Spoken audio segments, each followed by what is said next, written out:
दोस्तों, अब सिर्फ 24 घंटे बच गए हैं जब चंद्रयान 3 चंद्रमा की सतह पर सेफ लैंडिंग करेगा। कल शाम ठीक 6:04 पर सॉफ्ट लैंडिंग की तैयारी है और इसरो पूरी तरह से तैयार है। चंद्रयान की दूरी चंद्रमा से अब सिर्फ 25 किलोमीटर है और सारी तैयारियां पूरी हो चुकी है। इसी बीच चंद्रयान 2 के ऑर्बिटर से भी चंद्रयान 3 का संपर्क हो चुका है और दोनों ने एक दूसरे से हाय हेलो भी कर लिया है।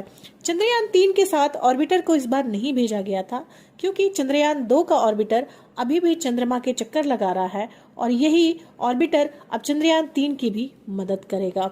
दोस्तों, अब आइए जानते हैं कि ऐसी क्या चीजें हैं जो कि लास्ट मोमेंट पे सावधानी रखनी जरूरी है ताकि हम इस बार बिल्कुल सही तरीके से सॉफ्ट लैंडिंग कर सकें। दोस्तों, 3-4 चीजें हैं जो कि ध्यान में रखी जाती हैं सॉफ्ट लैंडिंग के लिए, जैसे कि जो नेविगेशन पिन पॉइंट है वो बिल्कुल सटीक होना चाहिए, बिल्कुल सही होना चाहिए। इसके अलावा जिस जगह पे चंद्रयान 3 लैंड करेगा वो समतल होनी चाहिए, यानी वो उबड़ खाबड़ नहीं होनी चाहिए। सही समय पे थ्रस्टर का चलना जरूरी है और उसी सही समय पे थ्रस्टर की गति को भी कम करना बहुत जरूरी है। दोस्तों, चंद्रमा पे किसी भी मून मिशन को लैंड करवाने के 2 तरीके होते हैं। पहला तरीका कि उस मिशन को डायरेक्टली लैंड करवाया जाए चंद्रमा की सतह पर, जैसा कि रशिया ने दावा किया था लूना 25 को डायरेक्टली लैंड करवाने का मून के साउथ पोल पर अनफॉर्चुनेटली ऐसा नहीं हो पाया और उनका मून मिशन फेल हो गया।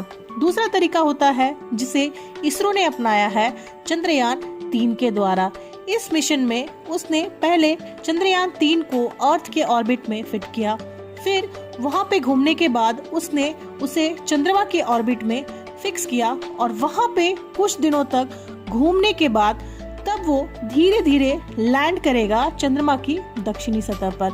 इस प्रोसेस में ईंधन की भी काफी बचत होती है और ये जो प्रोसेस होता है ये काफी बजट फ्रेंडली भी होता है, इसीलिए हमारे देश ने इस तरीके को अपनाया है। और इसमें सबसे बड़ी बात यह है कि सेफ लैंडिंग की गुंजाइश बहुत ज्यादा होती है, जबकि डायरेक्टली लैंड करवाने में किसी भी मून मिशन में बहुत खतरा होता है क्रैश लैंडिंग का, जिसका नतीजा हमने देखा लूना 25 के साथ कि वो क्रैश लैंडिंग हो जाता है। अब दोस्तों, आप जानते हैं कि चंद्रयान 3 जब लैंड करेगा और इसका रोवर प्रज्ञान वहां पे पहुंचेगा तो कौन कौन सी चीजें ढूंढने में मदद करेगा। सबसे पहले ये वहां की मिट्टी और वहां की जलवायु, जो कि अभी तक किसी को नहीं पता है कि साउथ पोल में जलवायु है यानी एटमॉस्फेयर है या नहीं है, वहां की खोज करेगा और पानी को भी ढूंढने की कोशिश करेगा।